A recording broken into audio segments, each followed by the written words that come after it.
Barana dubbii waanuma jabaatte harka fuudhee akkam jirtu jaalatamtootaa fi kabajamtoota hordoftoota keenya jirtu fayyaa keessanii. Egaa warri mana kanaaf haaraa taata subscribe godhuu share godhuudhaan mana kanaaf maatii ta'uu hin dagatinaa isiniin jenna. Nutis akkuma nama kamiituu yaada itti kennan jechuudha. Warreen asirratti argaman kana jechuudha. Innis dhugaa dubbachuu fi waan baay'ee nama dinqu jechuudha. Saayidoon jechuudha akkuma beektan Saayidoon jalqaba piraankii hojjete garuu inni amma deemee piraankiin kun iddoo guddaa gahaa jira. Ammas shamarroonni inni wajjiniin haasa'u hundumtuu akka gorsaatitti kan itti dhiyaatan hundumtuu nu fuudhii jechaa ni jiru jechuudha.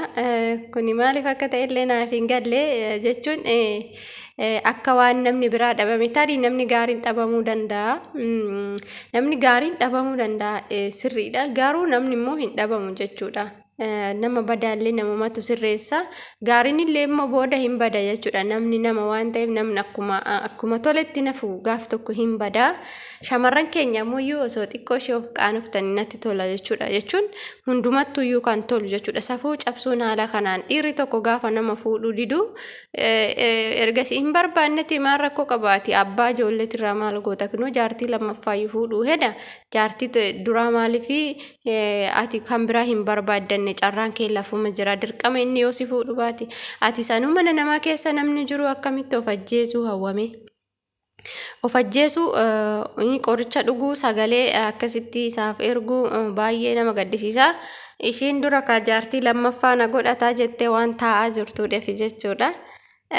Jaartii lammaffaa waan na godhatu jettee taa'aa jirtuuf gaafa inni immoo dhaqee ayyuudhaan eega ishiin akkas taateen booda bakka si fuudha jedheeni booda ishiin immoo dhattee qoricha dhugdi jechuudha. Kuni maaliif barbaachisee ati nama biraa argachuu hin dandeessu. Shamarran keenya maaliif safuu cabsitu garuu safuun eessa dhaqe? Safuun maaliif bade? Maaliif safuu hin eegganne? Safuu eeggachuun maaliif nurra hin jiraanne? Kuni gaafii kiyya jechuudha. Jechuun akka aadatittis ta'ee akka saba biyya keenya Itoophiyaa jedhamu keessattuu iyyuu jechuudha. Shamarran haala kanaan na fuudhu malee ani ofan ajjeesa jettee miidiyaarraan osoo warri hin beekin dhaqi bakka na fuudhi jettuun safuu guddaadha. Boruu keessaniifillee yaada shamarran akkanatti amma kana hojjettan kun boru maaltu narra gahaa jedha. Har'a ishiin heerumtu har'a ishii jaalalaa fi jaalalaa jennu jaalala kanaan hin heerumtu. Gaaf tokko immoo jaalalli kun dhumuu danda'a. Jireenyi har'a jirtu kun fakkeenyaaf qabeenyaafis ta'uu danda'a. Mucaan nama baay'ee hojjetaadha. Nama sirriitti hojjetudha. Nama investi godhee wantoota garaagaraati irratti maallaqa isaatiin hojjetu akkasuma onlaayin maarkeetingii kan hojjetudha. Biyya keessatti hojiileewwan gaggaarii hojjeta jechuudha. Yuutuubiidhaan alatti hojii baay'ee hojjeta. Baay'eetti qaba jechuudha. Baay'ee hojjetas baay'ee qabas. Nama akkanaati tarii jaartiin hin barbaachistiif jaartiin birootis hojjettanii tokko yaaddan ta'e shamarran ofiif yaada xiqqoo ishee ofiif yaaduun barbaachisaadha. Qabeenyi kun hin dhuma. Fakkeenyaaf jechuudha Saayidoon nama eenyumaa caalee miti yoo hojii isaatiin taate fakkeenyaaf hin hojjeta. Maallaqa hin qabaa. Naamusa gaarii qabaachuu danda'a. Kanaan alatti namaan addaa miti jechuudha. Amalli ofii yoo namaan adda nama godhe malee namni kamiyyuu nama jechuudha. Kanaafuu namni kun immoo gaarii ta'ee hin hafu badaa hin jijjiirama gaaf tokko jechuudha. Gaafa sana akkam taataa siin jedhaan har'a biyya ormaa keessatti kan qoricha dhugdu kuni gaafa inni si dhiise gaafa jaalalli dhumatee inni jedhee maal gochuu dandeessa? Wanni ati gootu tokko hin jiru. Akkasumas ayyuunis akka har'aa kanatti naftu ishiin fuulduratti waan itti yaaddan isintu beeka. Karoora mataa keessanii isintu beeka. Garuu karoorri isin karoorfattan karoora boruuf isinii ta'u. Boruu fi nama walitti hin buusne nama argitanii waa baay'ee jira jireenya kana keessatti gaafa addunyaa kanarra jiraannu waa baay'ee qormaata hedduutu nama mudata. Waan baay'ee namatti dhufuu danda'a. Abbaan manaa kan jaartii qabu dhiisitoo kan jaartii hin qabne kan duraan si malee iyyuu hin beekne gaafa ta'e wayii jechuudha gadi bahee fuudhuu hin danda'a jechuudha. Sirraatti fuudhuu hin danda'a yookaas gatee deemuu danda'a.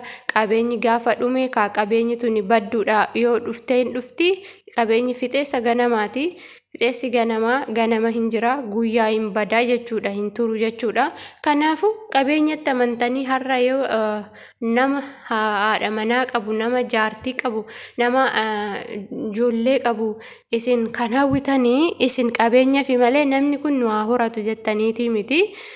Qabeenya kanas hojjetee argate dhugaa dubbachuu fi baay'ee hojjetaa ishinis nan hojjetti yuutuubiis hin hojjetu waan baay'ee hojjetu. Qabeenya kana hojjetanii fidan jechuudha taa'aniiti miti. Qabeenyi ati soo hojjetteen argatta jechuudha. Qabeenya foo ta'e hunduu hin argata garuu jaalalatti fakkeessuun qabeenya faayidaa hin qabu jechuudha. Jaalalaa fi qabeenyi garaagara. Qabeenya jaalallis jaalaluma jechuudha. Jaalalli immoo qabeenya hin filatu sinii galee jaalalli wama takka hin filatu jaalaluma mataa isaaf filata malee.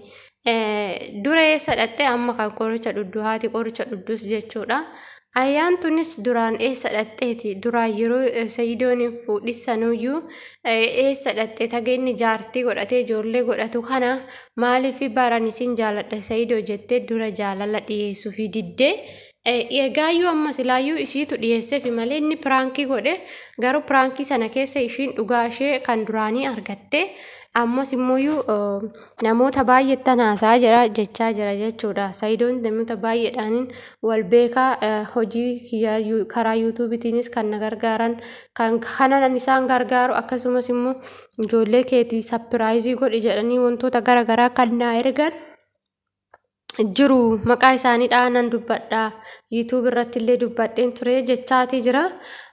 Eeyyanii sirriidha garuu namni jaalala kan biroo osoo hin ta'in jaalala obbolummaatiin ijoollee keetii waan barbaade gochuu ni danda'a. Sii galee jaalala obbolummaa jaalala ijoollee kee qabuun sappoortuma si tolchuuf jechuudha.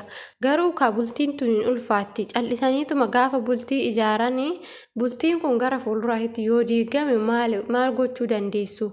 Keessattuu shamarran keenya dhiirri silaa dhiiraa of eeggannoo yoo godhatan maal ta'a maaliif yeroo keessan maaliif cabsitu nama isin jaalanne duuba maaliif deemtu namuma hin beekne onlaayiniidhaan beektan qofa maaliif jaalattu ayyuun illee dhugaa qabdi nama biyyaatii nama wajjin guddatanii tariiti wanti daa'ummaadhaan warri ishii jechaanii ture sun sammuu ishii keessa buleetoo haala saniin bultiitti seenuu karoorsuu dandeessi garuutii amma immoo laalame. Tunimmoyyuu kan hin beekne kan onlaayiniidhaan isa baratte noona fuudhuu baattu fan ajjeese jettee mana namaa keessatti kan qoricha dhudhu kan kiniinii garaagaraa nyaattu maaliif kiniinii isaa fayyadamta ati ofitti amanamummaa qabdaa miti hoo inni si fuudhuu baate kan biraa kee lafuma jira kan rabbi lafa sii kaa'e tokko akkasitti yaaddanii maali akka namni isin jaalatu tokko gaafa isin gatee deemu akka waan isa malee nama biraa gonkumaa hin arganneetitti maaliif of yaaddu garuu? Isin jaalattan barkan yookaan kan rabbi isin jaalate tokko dhufuu danda'a namni gaarii wayii dhufuu danda'a namni isin rabbiin isin argitanii ganamuma isiniif kenne garuu isin qoruudhaaf jechuudha teechisa isinitti mul'isu gaafa rabbii fedhemmoyyuu dhufa jechuudha. Akkasitti maaliif hin yaadne maaliif sammuu keessan akkasitti hin bal'isne keessattuu shamarran biyya Oromiyaa jirru kun namoota hedduudhaan wal barachaa oolla sirriidha wal baranna namni gaariinis jira badaanis jira garuu immoo jireenya keessan maa gabaabsitu jaalala nama abbaa manaa sanuu nama jaartii lammaffaa fuudhuuf deemu jaartii sadaffaa na godhadhu jettee ofii keetiif akkasitti gaafachuu ani beeku garuu dhugaa dubbachuu fi seera keessaa illee baatanii jirtu natti fakkaata. Dubbiin kun piraankii ta'uu baannaan baay'ee ulfaatudha dhugaa. Sayidoonis akka duraatii miti baay'ee itti cimee jira jechuudha. Amma Sumayyaan maal jetti amma gaafa jaartii lammaffaa kanaaf loltee akka malee kana ta'aa jirti jechuudha. Loltee akka malee kana jechuudha. Jaartii lammaffaa jaartii sadaffaa gaafa fuudhu kana akkam taatishi. Nama dhiba dhugaa dubbachuuf baay'ee nama rakkisa.